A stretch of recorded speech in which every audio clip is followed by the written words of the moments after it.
un choix de faire. RGV. Donc, la question, la voici. Pour une jeune fille se demande si quelqu'un vit une vie de prostituée, une vie de débauche, mais qu'un jour cette personne rencontre Dieu. Donc, si une prostituée rencontre Dieu, est-ce que Dieu l'a réellement pardonné ? D'accord. Est-ce que Dieu l'a réellement pardonné ? Alors, en lisant la question, j'ai pensé à un texte de Deutéronome 23, versets 17 et 18.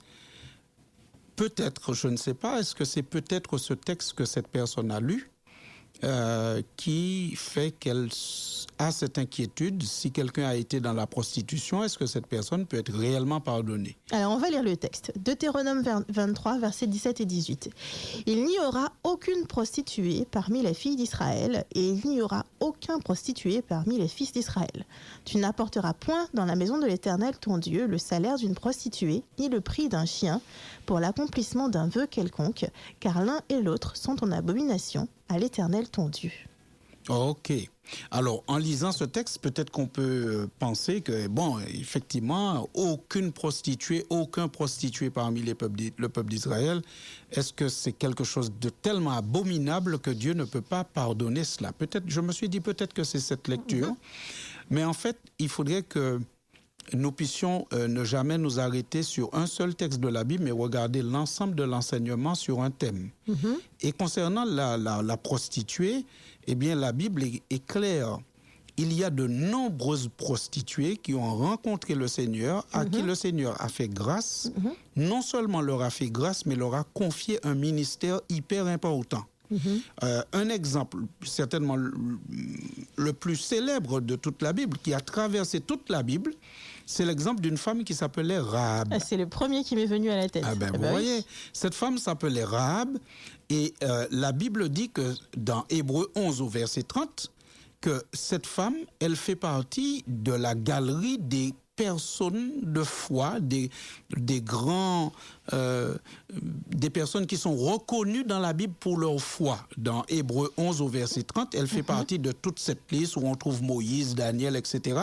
Eh bien, Rahab est mentionnée parmi ces personnes-là. Et même l'apôtre Jacques mentionne aussi Rahab dans Jacques 2, verset 25.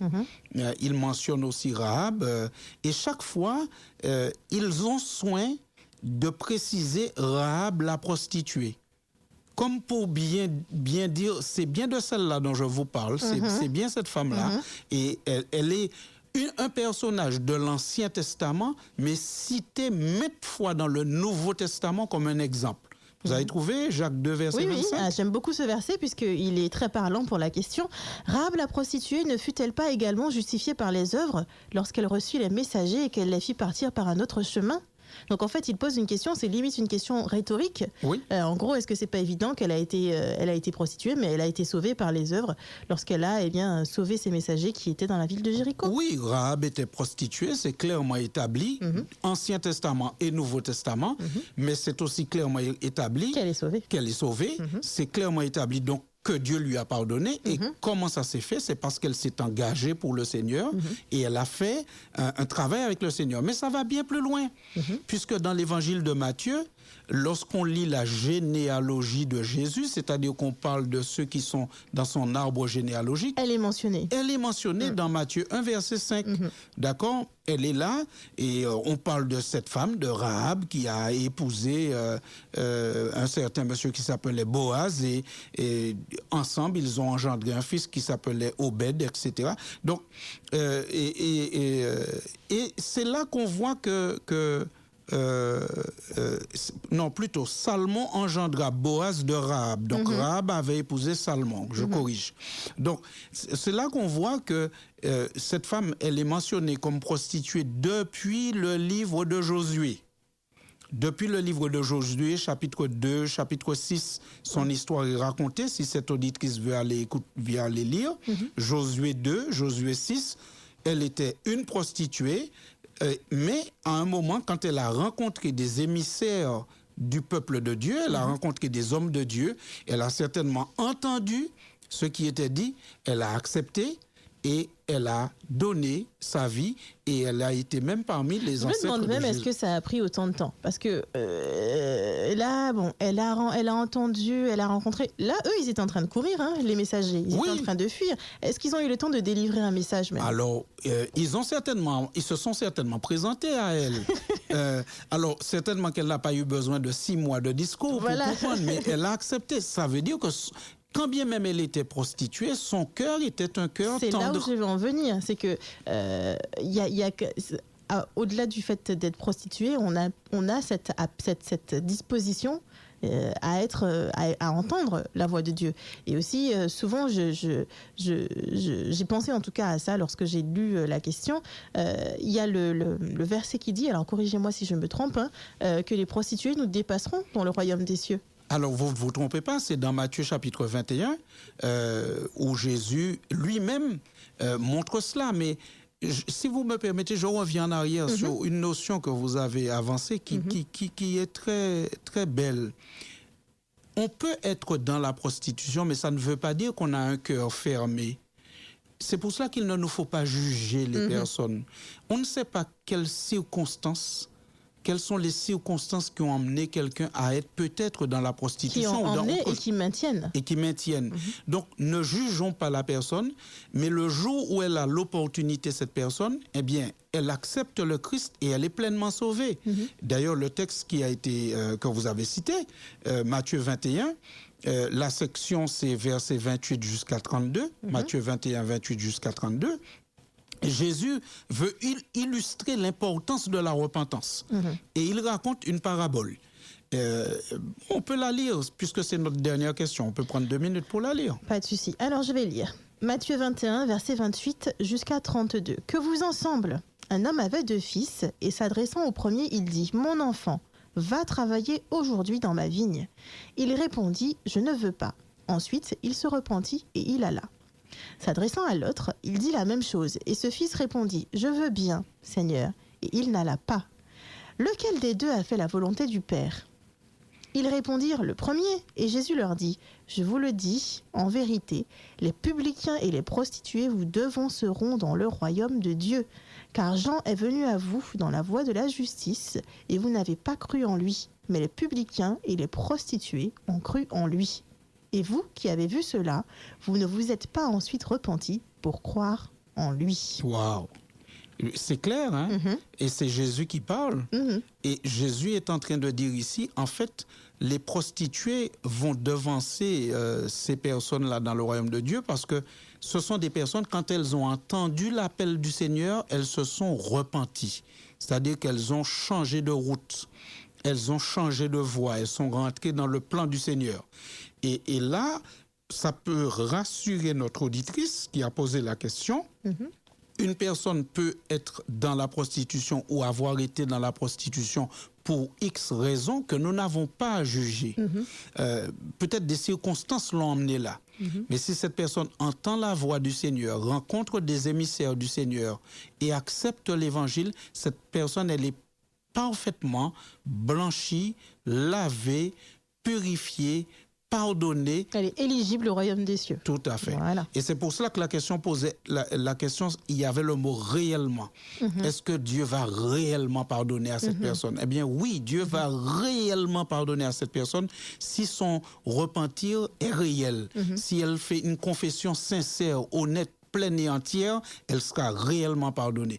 Il n'y a pas de péché que Dieu ne puisse C'est ça. pardonner. Il n'y a pas de degré de péché, il n'y a pas de... voilà. Il n'y a pas de niveau. Par exemple, pour la prostitution, serait sur un niveau plus élevé que d'autres péchés. Non, nous sommes tous pécheurs, nous sommes tous au même niveau. Et donc, si Dieu pardonne un voleur ou un meurtrier, il pardonne aussi une prostituée.